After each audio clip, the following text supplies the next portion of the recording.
محلے میں بچوں کو عربی ناظرہ قرآن پڑھانے والی باجی کے گھر آٹا اور سبزی نہیں ہے، مگر وہ باپردہ خاتون باہر آ کر مفت راشن والی لائن میں لگنے سے گھبرا رہی ہیں۔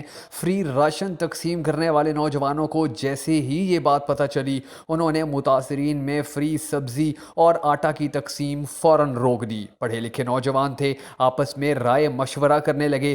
بات چیت میں طے ہوا کہ نہ جانے کتنے سفید پوش اپنی آنکھوں میں ضرورت کے پیالے لیے فری راشن کی لائنوں کو تکتے ہیں، مگر اپنی عزت نفس کا بھرم رکھنے کی خاطر قریب نہیں آتے۔ مشورے کے بعد نوجوانوں نے فری راشن کی تقسیم کا بورڈ بدل دیا اور دوسرا بورڈ آویزاں کر دیا۔ ہر طرح کی سبزی 15 روپے کلو، مثالہ فری آٹا چاول دال 15 روپے کلو، خصوصی آفر بہت کم وقت کے لیے۔ اعلان سنتے ہی مفت خور بھکاریوں نے اپنی راہ لی۔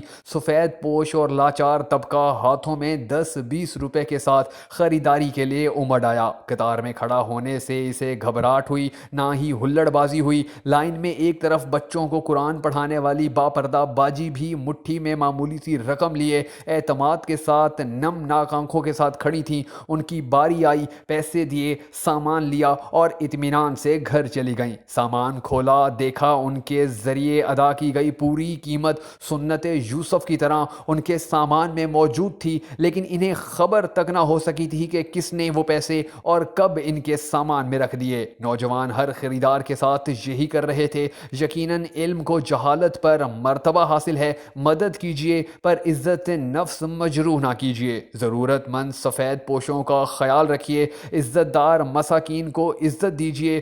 یقین رکھیے اللہ تعالیٰ آپ پر زیادہ بااختیار ہے۔